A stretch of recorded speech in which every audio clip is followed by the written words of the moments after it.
What? You okay? Feeling alright? Bet you want to lie down. Would you like a lie down and a cup of tea?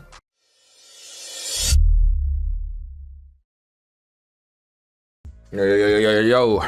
What is up, guys? Right, we're in flow now. We are in flow. Hotkeys ready. Everything good. Stream of consciousness is about to come out and hit you guys. Let's focus. Pure open with Jack 10 off and cut off. Ace 9. I think this is probably just a, yeah, definitely a pure call at this SPR. The problem with 3-betting here is the reopening stuff in this hand just performing too mediocrely. Like, I wouldn't even say mediocrely, I'd say good to mediocre. Like, definitely good to mediocre. One thing I get at the start of sessions sometimes as well is I have like a lot of desire, I have like cravings to win pots instead of lose. I want to be super objective. So pure call I think here, I don't think raise makes any sense. Again, weaker player is going to reopen at some frequency and this hand is just doing way too well to consider folding. When you turn top pair, your hand is generally going to be a lot stronger than when you flop it, so very high EV spot. What do I want to do on the 8? I block some bluffs with the 9, but a lot of the bluffs will actually still just be here. I think we can probably mix check with this one. Block I think is worse than normal. I don't think it will get raised enough. Then there's big bet. Actually going to check here. I just have a feeling that this could be the best play. And the reason for it is that recreational players in this spot tend to bet too often on the turn with good hands, but not bluff enough with like low equity hands on the turn. So what that means is that we're probably going to run into like more just air balls here. So I'd expect villain to have like an air hand. Yeah, Jack 9 off, right? So with a diamond. He doesn't bluff that time, unfortunately, but they're just going to have so much air in that spot that if we block bet, it's not as good as it is in theory because it doesn't get raised enough. Pool is notoriously bad at raising block bet. So if you imagine that block bet's like okay, in theory, it's actually less good there. And big bet by the same token, I just don't think there's that many hands in villain's range there that are, I mean, that's not true. There are lots of hands bluff catching me. There are things like kings, queens, jacks. These hands may well value bet though as well if I check. So I think check is definitely like a lot better there in an overbluffed river node where people just don't bluff enough on the turn and bluff too much on the river than it is in equilibrium. So that's why I elected just to check river there. I think big bet is the other option. I think block is not a good play. I think big bet's okay, and I think block is okay too.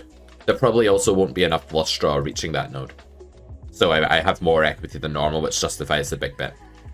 So again, I'm just trying to think like how is the spot maybe different to what it is in game theory. That's the whole thing, right? When you study a lot of theory, your next challenge is trying to work out what's different. Pure check with jacks on the turn. Easy check. Villain's gonna have a ton of king here.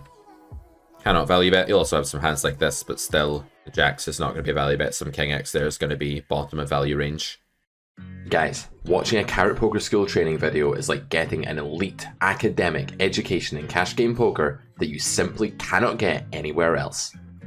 If studying poker was like studying, say, law for instance, then choosing the Carrot Poker School would be like getting into the top law school in the country. Imagine getting 33 lectures from such an establishment for less than £1,000. Most poker players struggle because they simply lack the theory necessary to understand the mechanics of this complex game properly. They get disorganized, random content and rely on the advice of peers in study groups and forums who are also struggling. The Carrot Poker School gives you all of the material you need to achieve your wildest poker dreams. The rest is up to you. To pick up the Carrot Poker School today, click the top link in the description, head on over to carrotcorner.com, add it to your cart, go to checkout, make a payment, and you are done within 10 seconds. You can then download all of our videos and get ready to start your full scholarship. Let's get back to the action. I'm going to play a little bit of raise with this hand, mostly going to be calling. Plan makes an okay 3-bet bluff though. We did roll it this time. Got them. Okay, pure 3-bet with ace king. I think we can sort of bet big very, very frequently on this board, possibly with close to range, like 70% and 80 for hands, something like that. So lots and lots of big bets going to happen here. Little bit of check, since we're playing a big bet strategy. You can also use over bets on that texture, that's also fine. King, queen, 3, we can build a betting range here. Do I want to bet, or do I want to check, or do I want to mix? This is the first question. Do I have a preference? What can I infer will go on here compared to in GTO? Not really much different, to be honest. I think we'll just bet because we have the nut flush drawn as a weaker player in the hand, and juicing pots is just nice in these kind of nodes. King turn is obviously pretty bad when they snap call flop. I mean, it's not horrific. Like, you can do some betting here for sure. I mean, yeah, we can do some B75 here for sure. I think it's still okay. I'm just gonna mix it. I'm not too sure. I think bet and check are both totally fine, and I want to bet a decent frequency, probably like most of the time, but not always. This spot's kind of funny. There's a lot of gutter in this situation. One issue is that villain maybe merges hands I just lose to, like ace jack, ace 10 though. So I think I'll fold ace 7. Even though I think there's like a lot of jack 9, jack 10 here, I think there's too many bluffs slash merges that we lose to. So I'm just going to pitch here. Straight 5 we're going to call. Ace king 3 we're going to use large bets on this texture. I will check back this hand 100% of the time, given that that's going to be my strategy. I use like big bet or over bet there, usually just big bet. When the weaker player checks again here, the main pattern is that they're just going to have very few combos of ace X in their range. What do we want to do here? I think we want to check and then value bet river. And I think the reason for that is that river will just be really overbluffed because they don't slow play enough on turn. So that means that when we face a river bet, it's going to be super overbluffed. I'm going to raise a king here. I think it's just way too likely that we run into like lower pocket pairs in this spot, essentially. I think a king is certainly going to be a value raised on this node as played. If we get 3-bet here, it's just like kind of lights out situation, probably. I mean, you can get bluffed in this spot because they think you don't have an ace after you check back turn, which is probably right. But by the same token, I just don't know that people are likely to pull the trigger on a 3-bet bluff in this spot. They have to be kind of sophisticated. This player's running 28-19, so not really expecting it. 10-9 deuce, blind versus blind, gonna be betting globally here, meaning with my range, I don't know, like 45%. Kings let's bet like 55% of the time, using small bets here when we bet. This is a weaker player, 49-37. I'm going to take this spot with king queen off. I don't love it. It's a slight deviation. I'm going to bet small here with everything against a weaker player. That's not really a deviation necessary. Let's go 3x here against this stack. Let's probably play big bets here. Yeah, let's play big bets here. Oofed. Block or check, block or check, block or check. That is the question. I think block or check.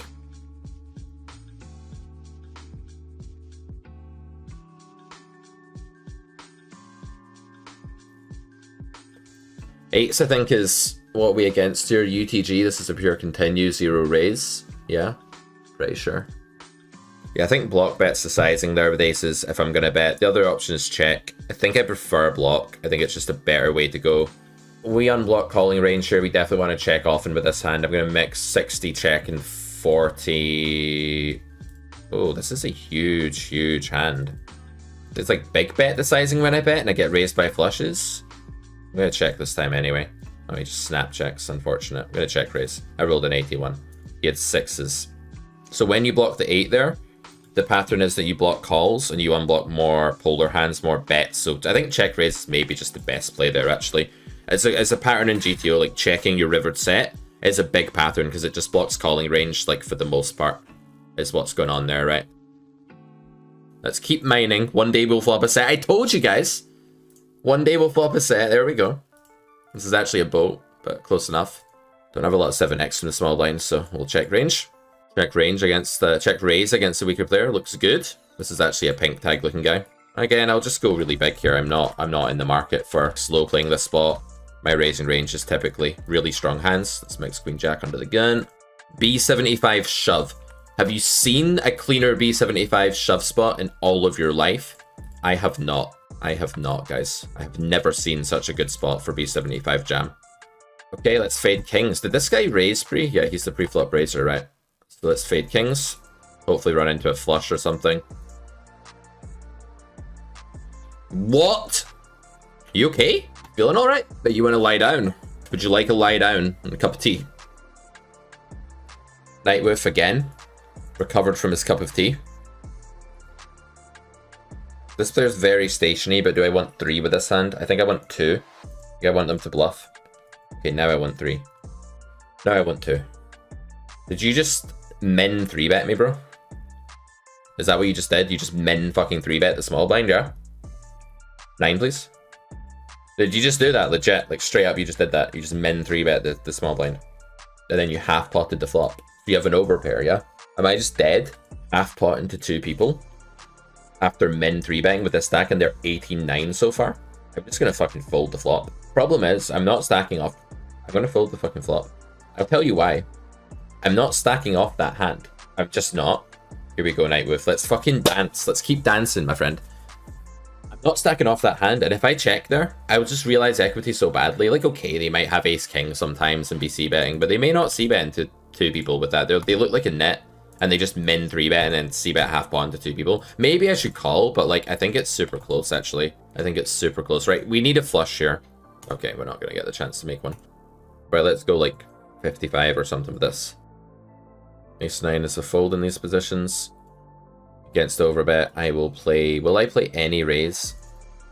Let's just simplify to not raising here. Well, we are meant to do a little bit of raise. Yeah, I think we are meant to sometimes, like, what, 20% with this combo? We have deuces. Let's do a little bit of raise. 66-33. A little bit flat here. Cutoff versus UTG with this hand. The fuck do I play this turn? I definitely don't fold. I think I just call because I have some showdown EV here. Or do I jam? This is 9s, ace-9. Do I jam? I think I jam, right? I jam. Unfortunate. There's quite a lot of useful fold equity against like the other flush draws in their range and stuff like that. Like the diamond draw, etc. I think I jam.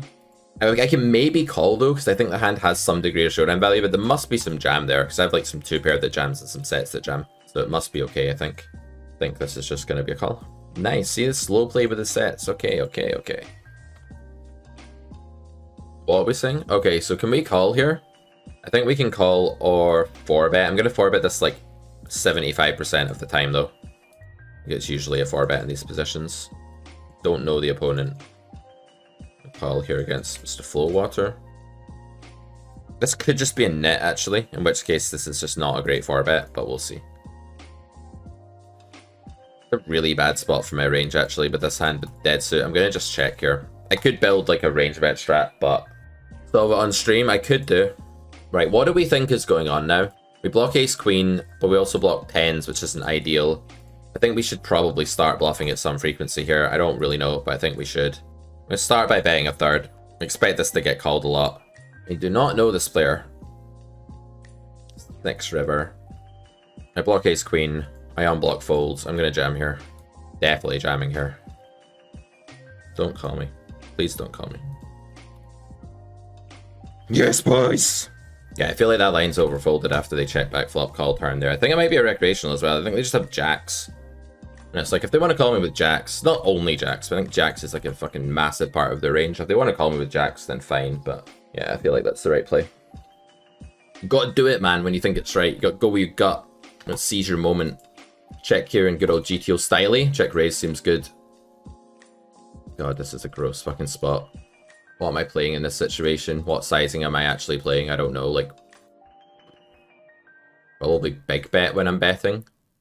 I'm going to check this hand always. I think it's just a really terrible bet. What can you do? What can you do? Have the nut straight? Don't. Do I want to build any raises here at all? I think I do. You will just don't bluff this spot well. I'm just going to raise for that reason. I guess we still value bet and then bet river. It's not an ideal card though. Mixing sixes. If you have the nuts, you have the nuts. What do we lose to? Aces, kings, ace 10, and king 10. Quite a lot of combos actually. Just still want to shove though. Guys, Higher vs. Population is an educational strategic e-magazine on No Limit Hold'em cash games that you can grab over at carrotcorner.com. It breaks down the theory behind some of the most common and important spots for your win rate, making solver outputs understandable and digestible so that you can see why the solver is playing the hands the way it chooses to do so. With Pio vs. Population, you never have to feel lost like you're staring at a meaningless sea of hand charts, because we'll break down the logic behind every strategy we recommend. But not only that, the most lucrative thing about Pio vs. Population is that for every spot we cover, we show you how your opponents are likely to go wrong. This means you can craft a really effective exploitative strategy and punish them to devastating effect. You can learn how to master a key spot, not just theoretically, but exploitatively too, for just $9.99 an episode. Or why not pick up our mega bundle and save £50 in the process? You never need to feel lost again in those tricky common spots with Pio vs. Population, e-magazine for No Limit Hold'em cash games, available only at carrotcorner.com. Now let's get back to the action. Pocket potatoes. I'm gonna bet very small here, because I actually want this guy to just do this, and then I'll call it off, and I'll find out what this guy has for minimal cost. If this guy jams, I have an easy fold, that's why.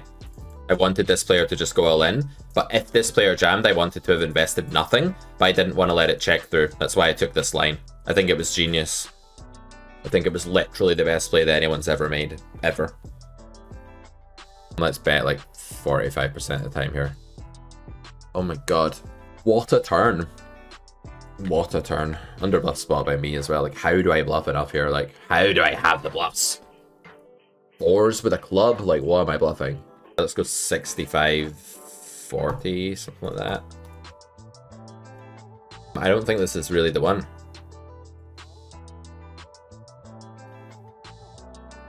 Board is fairly good for us. I will play... I'll just play small bets at high frequency. I'm not going to build a different strategy in this spot, actually. Oh, that's a turn card. Is it a pure bet, though? I don't think so. I think at this SPR there's some check. I'll go 60-40. I don't want to bet this card very often at all.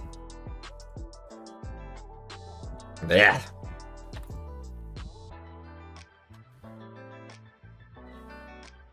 Right.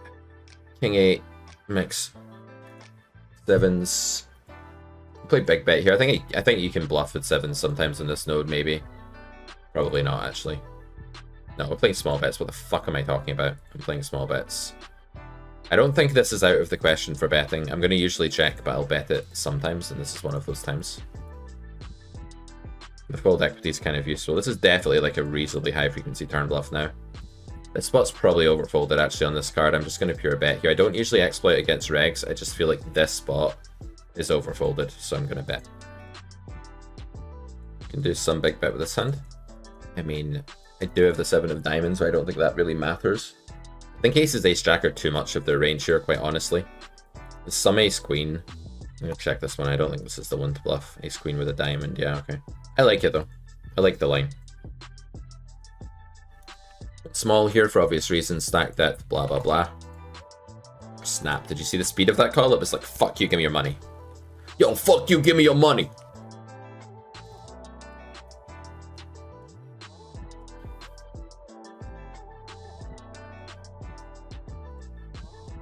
We can do this. I know it looks like we can't, but I promise you we can. We have his outs here. And he has king queen. Trouble is he's going to bet a lot with king queen and ace queen and other bluffs and sets and ace jack and king jack. It should check back. Obviously we have a check. Nothing to say. Here we have a check fold, I guess, or check raise actually. We have a check or a check raise. So it's a check because we have a little bit of showdown value. But it's a check raise maybe because we block like ace queen and jack high flushes. So check raise is kind of funky here actually. Top set. Okay. Not. Did we just win? See, I told you we can value bet that. Not really value bet, but we do get called by worse. Yeah, ace queen. It's a really awkward stack to pot ratio. I think we still have to. It's against under the gun as well. No, I think we need to mix some call here. I'm going to mix call and jam. I think there has to be a bunch of call here. I don't think this can ever be a fold. Am I even fucking showing it? Jesus Christ, I nearly didn't show it. Just opened and called the 4-bet. Sorry guys, booming. Opened and called the 4-bet. Opened 3-bet against under the gun. Under the gun opened. I 3-bet. They called 4-bet. I called. Just gonna slow play my range here, basically. I'm just not in the market for fast playing this spot with anything, I don't think. That's such a bad river. We block bluffs as well. I think when we have the king, we block too many bluffs and we should just bet, and then with like the jack or something, we can slow play here. Yeah, he had a bluff as well. That's so sick with the speed of the fold. I really feel like he had a bluff. Check here for now. Ace 10. Let's mix in a bit of 3-ball, but mostly call it. I'm just going to stop using the other view. I think that's the way to do it. Just check call the river here. They're going to have king queen if they bet. We're going to win. Watch me snap this, by the way. Yeah, there we go. Am I going big bet or over bet here? I'm going over bet here. Can I bet ace 10? I'm going to bet like ace jack plus, I think. I think ace 10 is a little bit too light for the sizing scheme I'm using. Once you know what your sizing scheme is, you can really figure out like whether your hand is a bet or not, what sizing it should be, etc. Now I think big bet's good. I think I blocked too many bluffs here. I'm just going to big bet here. This hand blocks a lot of bluffs, right? A lot of hands like king 10 of hearts, queen 10 of hearts, king 10 off, wait to this point in the hand to then bluff. Yes! Eat it, pal! Is that a straight? I feel like it's not. It's an underfolded node. I'm gonna check. Mm-hmm. Definitely not straight, right? Just checking before I fold here. At this stack depth, I don't know that I 4-bet jacks anymore. I think it's probably just a call. It's queens plus now for value. We can mix some raise here if they go small. If they go big, we probably go call only. So against that, we can mix raise. I will go 50-50. I don't really know the frequency. And my raise size will be like, wait, queen 10, call. Something like this, I think. The fold equity is super useful.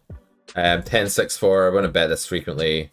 I mean, they're so underprotected here. I'm just going to fucking bet. Like, they're just super underprotected when they're recreationals in this spot. I think this is a recreational player.